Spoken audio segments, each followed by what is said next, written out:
Hi, this is Caroline Williams from the Texas Chainsaw Massacre 2 and Sharknado 4. You're listening to Without Your Head. Welcome to the station of decapitation without your head. I'm Nasty Neal, and I'm joined by the man to thank, or to blame, I guess, depending on your point of view, for the Sharknado franchise, director Anthony Ferrante. Hey, how you doing? I'm doing good, thanks. How are you doing? I am still in the middle of a Sharknado right now. Really? That's bad times. Yeah, we're working on the DVD cut right now. So doing a lot of stuff. Pretty crazy. What's the difference between the DVD cut and the cut that people see on SyFy? Well, in the last three movies, what I always say, it's kind of the slightly, it's slightly altered version in the sense that, we do these movies really quickly. Mm-hmm. We start shooting them in February, March, and we deliver them in early July with over 1,000 visual effects. And so you're rushing to lock a movie, trying to get everything done, and the visual effects are coming after you've locked the film, and you also have to pare things down for the 85 minutes that of runtime that'll get padded out for commercials on SyFy. So usually it's about 3 weeks later, and you kind of reevaluate the movie, and some of the stuff is just very subtle, like, oh, it'd be great if we just flip-flop that visual effect to this other visual effect shot, and then it flows differently. It's like, oh, yeah, that works because of the way that turned out. We didn't know it going into it. Other cases, we have handles on visual effects, and we go, okay, we can extend the visual effect out a little bit. There's a couple lines that got lost. I think the one thing that I'm really terrible about is that I end up cutting little bits and pieces to tighten up the movie more. Mm-hmm. So I'm like a director that actually goes back in reverse. If someone gives me the chance to fix a movie, I go, cut this few frames here. Let's cut this line. Uh-huh. So there's some additions, there's some deletions. There's actually one whole scene that we added that got cut for the movie because it just kind of, in the context of SyFy Channel, it would have slowed the whole thing down. But it was a really nice scene between David Hasselhoff and Cheryl Teagues, who used to be married to each other. They're Finn's parents. So that was a fun scene to put back in. And then we'll add a handful of additional visual effect shots. It's like, oh, it would have been great if we would have had this here, and then we'll put that in. Yeah. So just a little bit. Mm-hmm. So, it's the thing is, and also we get to do sort of a roll call at the end of the movie where we list all the actors and images from them for the movie and stuff, and that's always fun because sometimes people don't know who that person is or that. Mm-hmm. So it's always a fun montage to do at the end of these movies. Yeah. Speaking of David Hasselhoff, I think he's really perfect for the Sharknado franchise. How did it come about that he got involved, and what is it like working with him? David Hasselhoff is awesome. I mean, it's one of those things where when we originally were going to do the movie, when I talked to him, I said, or when we were going to do number 3, and we knew he was going to be playing Finn's dad, I said, I want you playing the Hoff. I want you to play the character. And he just said, that sounds fantastic. Because a lot of times people want him to play sort of a variation on himself. And I wanted to create a character because I think that's inherently more entertaining of having him create this brand new character. Mm-hmm. And he just went gung-ho. And he was so damn good in the third movie. And then in the fourth one, it was like, even though he was on the moon, stranded on the moon in the end of number 3, he was going to come back. Come on. We have to have him come back. Yeah. So there was at one point we were talking about doing a sort of a viral thing where video where we show how he got off the moon, and I was thinking it'd be really fun to do like The Martian, with the Hoff on the moon, trying to get off. So. Mm-hmm. So for people, Sharknado 4, The Fourth Awakens is going to be July 31st in SyFy. For fans who have, seen the other ones, you guys were in space on the moon in Part 3. Give them an idea what happens in Part 4, without spoilers. We made a superhero movie. Essentially, we made an unofficial superhero movie in the only way a Sharknado movie can. So there's more NATOs. We decided to do different NATOs than we have in the past. Mm-hmm. It's been 5 years since the last Sharknado. They've neutralized all the Sharknadoes or the tornadoes through this pulse technology.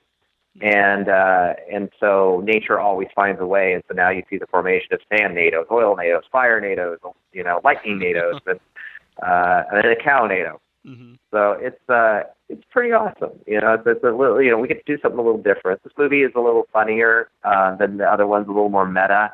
But I love the superhero angle, and I love that it's not a true superhero movie, but it's in the spirit of superhero movies. So there's a lot of little homages that fans are going to kind of pick up, and then also we have a Star Wars inspired subtitle, which definitely allowed us to do some cool stuff as well. Yeah, the poster's just amazing. What did you think when you first saw the poster? Did you have any input in the design? No, that was all SyFy. They did such an amazing job on that. Look, I'm a huge Star Wars fan. A lot of us grew up just obsessing over Star Wars. So, to kind of play in that playground, even in a parody sense, is just delicious. It's like, oh my gosh, this is like a childhood dream. Even if it's not Star Wars, we're still, we get to do an opening crawl that's like Star Wars. We get to have a couple little references, and we have that amazing poster. So, look, it's with utmost love that we do the Fourth Awakens in spirit of Star Wars.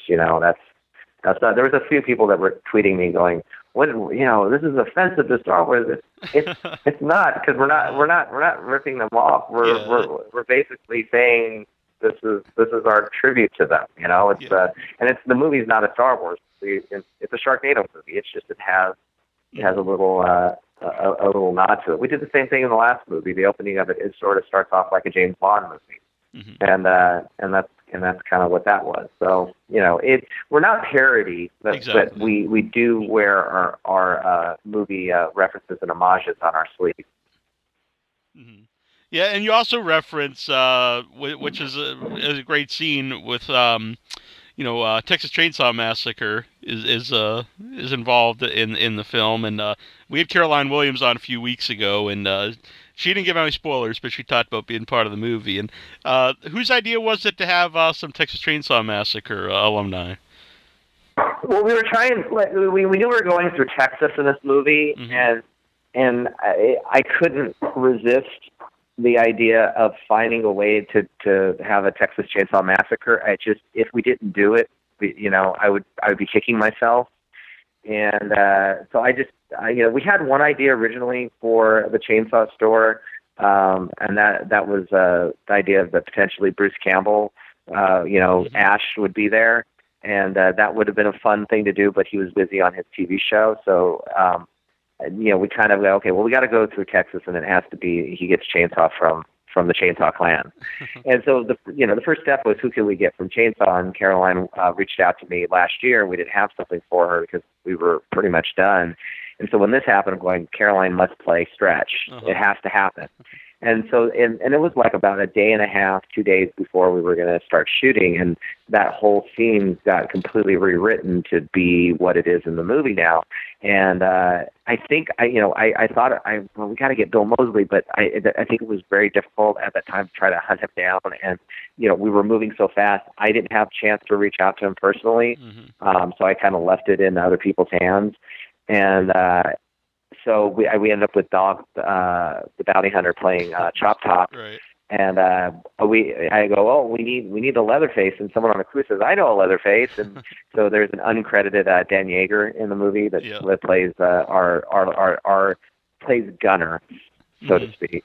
Yeah. So, and that was really cool, and then we had our line producer play Grandpa. It's like I go, Doug.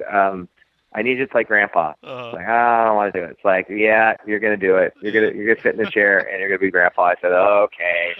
So Doug, who's done so many movies. He's done everything as a line producer, and he doesn't like being in movies. But last year I got him to be in Sharknado 3, and this year I got him to play Grandpa, and it was really great because we actually did right before we started shooting. We had to do a photograph, and we put that in the store.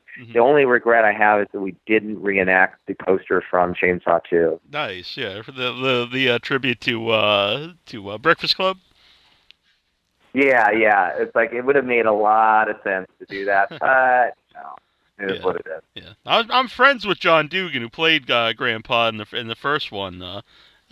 I could have hooked you up, but I was wondering actually who the Grandpa was, but not now. I know. I was wondering if that somebody from one of the Texas Chainsaw Massacre movies I'm not aware of, but you told me now. You mentioned this being your comic book movie, and there is a cool cameo by another character in another sci-fi franchise, and so it's kind of like combining the worlds. Would you ever do?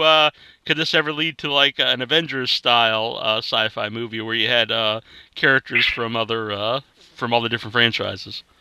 You never know. I mean, I think I think the thing that makes Sharknado its own thing is that we're our own shared universe with pop culture. Mm-hmm. So the Texas Chainsaw Massacre 2 thing is its own thing, but it exists in our world, even though it's not our IP. We're still parody, so we do our own little thing with it. So Christine exists in our world. We have the car from Christine. Christine exists in our world, and so I think that we kind of have built our own Avengers team kind of in a different type of way. I think we pull from different things, and it's a pop culture shared universe. Yeah. So I think that's probably the best way to say it. And again, there's no rules with Sharknado, so I think that's the other beautiful part. So we can make up the rules as we go along and say this is what we want to do or not do. Mm-hmm. What is it about Sharknado, do you think, that really captured the audience that, and allowed you to do like a franchise of movies as opposed to just, Sharknado came out and it was gone? I think you know what? The world sucks right now. There's so much depression, out there with the news and how every time you turn it on, it's just like, oh my, now that happened. Oh no, that happened. And I think we're sort of the Pokemon Go of movies. It's like, you go watch it with your family and friends. There's not going to be, a lot of, inappropriate sex or nudity or whatever. There's a lot of violence in it, but it's cartoon violence. So people can watch it as a family. It costs them nothing. They don't have to go to the theater and spend $100. And they get the live tweet with the cast and crew the night it airs. It's just sort of a phenomenon. And, for 2 hours, turn off your brain and enjoy yourself. And that is the magic of Sharknado. Yeah. And you mentioned that there's also a lot of interaction, which is very cool. Whose idea are some of those things like, vote if Tara Reid's character is going to live or die, and, vote on the name for part 2? Well, I think the thing is that SyFy really wanted to do a cliffhanger like the JR thing, which I thought was super cool. Mm-hmm. And I think we were trying to figure out how do we do this and how do we make it unique, and I think that just that worked out really well. I mean, I wasn't sure how it was gonna go because you're asking. Usually we end these movies on sort of a happy note, and we're leaving them with a cliffhanger, but it brings people back and it keeps the conversation going. So in a way, it's completely a brilliant way of extending the Sharknado dialogue. Yeah. And I thought, and also it was great because then we could figure out how to deal with it. So I think we did a very ballsy move going into Sharknado 4 of not picking up where the last movie left off. Mm-hmm. And we let the audience earn how she comes back. And if she comes back the way that everybody thinks she's going to come back. Mm-hmm. So that to me, I think, was what worked really well. And I love what we did with Tara in this movie. It's just absolutely incredible. Uh-huh. So I was really pleased, really, really happy with that. And Tara was totally game. She was so on board. And I've been always pushing to have her do more action-oriented stuff in the movie, but just by the way the stories, pan out, it's like, oh, okay, she's in the hospital in this one, or she's this. But now, this is the one. This is the one where she's balls out, just badass. Yeah. You mentioned now that you mentioned the comic book thing, I was thinking there really is a scene with Tara that I thought like recreated the cover of Action Comics #1 with Superman. Was that the intent? Oh yeah, yeah. No, that actually was a thing where I said I want this to happen. We need to find a car that looks exactly like that, which is not the easiest thing to do. Mm-hmm. And then, we don't have a lot of time making these movies, so to actually spend time trying to recreate that. I mean, if you look, you have the businessman with the case and the kid. I mean, it just everything, was strategically planned, and we did it in our fast way that we normally do. And then the visual effects guys, when they were doing the shot, it's like usually we don't have time to perfect something. But that was the one I was very specific about. They did it. I'm like, we have to have a car wheel falling off. We have to do that. Mm-hmm. And then he added the car wheel falling off. So yeah, that was an homage. And if you hear it, it's got that sort of swelling Superman-esque music going with it too. So yeah, it was pretty awesome. Yeah, definitely. I've got some questions here from Facebook. Announced you were coming on. Jack Saint wants to know. I want to know about the pitch. How did you pitch the movie to SyFy or the Asylum to get it made? Well, I was doing a lot of writing with SyFy at the time, so you just come up with a bunch of pitches. Uh-huh. And, I was doing a lot of the horror stuff. If you had ghosts or banshees or leprechauns, I was their guy. And my occasional writing partner, Jacob Hare, and I were, we said, let's come up with the most ridiculous concept we can come up with. And I think we came up with lava birds, and then Jake goes, Sharknado. I'm going, that's it. So we pitched it twice, nothing. I wrote a reference to a Sharknado in the Leprechaun script for SyFy, and they go, we must make this movie. And then I wasn't the most obvious person to direct it, but Asylum really pushed hard and said, look, Anthony will do a great job. Let's get him on this, blah, blah, blah, blah. And when I got the gig, I totally understood what to do with it because Jake and I were the ones that going, this is a great idea. I love the title. And so I wanted to make the most insane, craziest horror movie imaginable, or sci-fi movie imaginable. And we did. And I was doing it for the horror fans, but it ultimately mainstream found us, and here's where we are now. Yeah, yeah. Now, Thunder 11, he's the guy who writes the scripts. Do you guys have a good chemistry? Yeah. I mean, it's a collective brain trust. Everybody tosses in, ideas like, SyFy, Asylum, myself, Thunder. We all kind of figure out what do we want to do and what do we want to say. And then, so the thing is, it's a great chemistry between SyFy, Asylum, Thunder, and myself. And we just all, try to figure out what do we want to do, what do we want to say. And, it's a great combination because, one idea leads to another one. I think SyFy had some idea about some limbs being ripped off, in one of the movies. And it didn't make sense for the character that we were talking about. But then I said, when we're in the middle of shooting 3, I go, let's use that idea for Frankie Muniz. And that became one of the really cool moments. Thunder, came up with that great thing with the ring in the second movie. So it's just like, it's just this, we all kind of live in this world and we just constantly coming up with ideas to make it into a Sharknado film. So it's a great collaboration.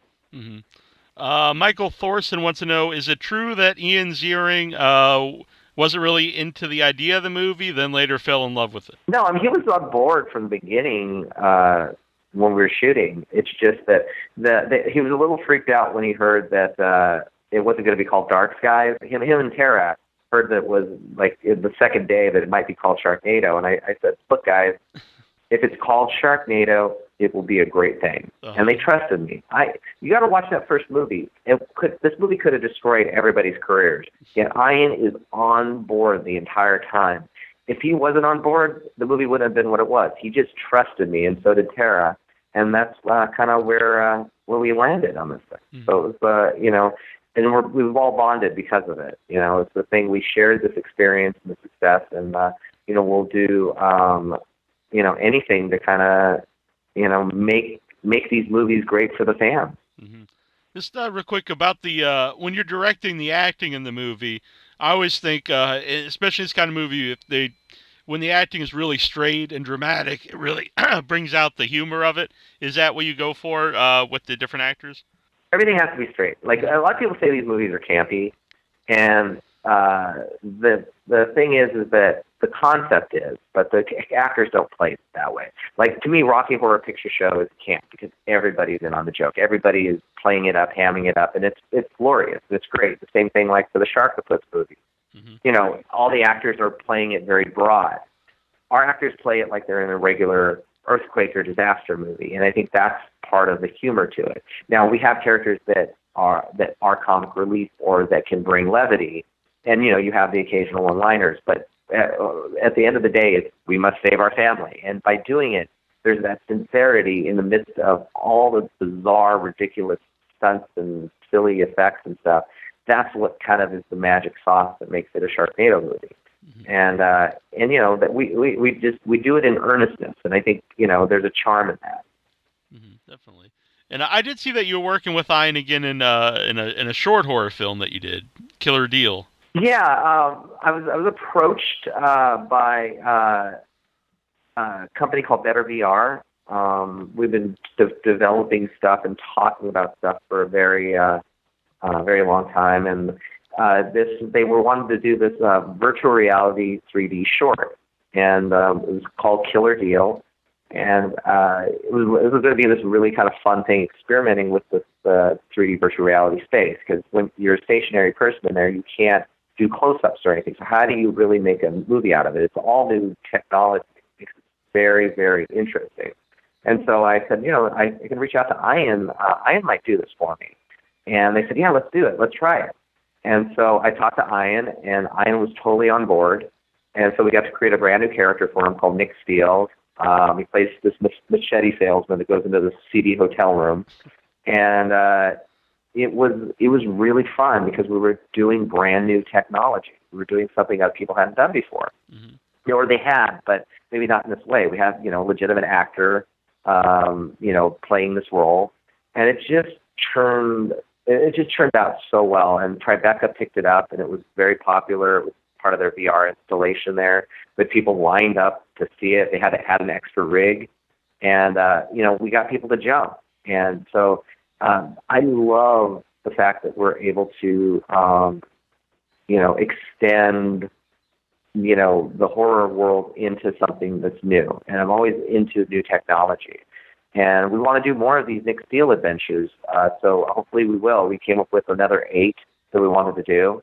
And this was just the tip of the iceberg of what can be done in that space. There's a lot of stuff that's, you know, in the virtual reality space where, you know, you're being wheeled around in a wheelchair, and it's like boogity boogity, and that's fun. But we really wanted to say, like, if you're in there watching what's going on, and you have a closet to the left, a bathroom to the right, a hallway, a bed in front of you, and then your actor walking through, and then a sexy young lady walking in, Andrea Hunt, who plays a competing machete salesman, in the room as well, and you don't know where the creature or the monster is going to jump out at you, mm-hmm. That's fun. Like, we would put him behind a curtain and just have him standing there in a shot and not do anything with him, but have action at the center of the room. And then if you're paying attention, you go, oh, those curtains are moving, or the closet door just opened. And it was so much fun doing that, and also just getting to play in the horror space in a traditional way again. I mean, there's humor to it, but it was definitely a bloodbath short horror film. So I thought it was a blast. Nice. That sounds awesome. I'd like to check that out. And Sharknado 4, The Fourth Awakens, July 31st in SyFy. And I want to thank you for coming on. It's been a lot of fun talking to you. Yeah, no, thank you. We're going to live tweet from the Stratosphere where we shot the 4th one on Sunday night. So everybody join us. My Twitter handle is Anthony Ferrante. And also, we wrote the theme song for Sharknado, the Ballad of Sharknado, for the first movie. Uh-huh. And we just wrote a rock opera for this one called Sharknado Rhapsody, and it's available on iTunes from our band Quint. And it's just this really insane, gloriously silly, Queen-inspired Sharknado song. So I hope people check it out because it's really fun. Mm-hmm. Was that in the movie? Yeah, it is in the movie. It's not. It's at the end credits, and it appears in the middle of the film. Mm-hmm. I thought so. It's such a complex song, you can't feature it as well unless it's over the end titles. Right. But it's in there, so check it out. Awesome. Well, thanks for coming on. It's been a lot of fun. Thank you. This is Herschel Gordon Lewis. If you know who I am, God help you. If you don't know who I am, God help you. But what you're watching here or listening to is without your head, and I can tell you that I have contributed to the loss of your head. So thank you for being there.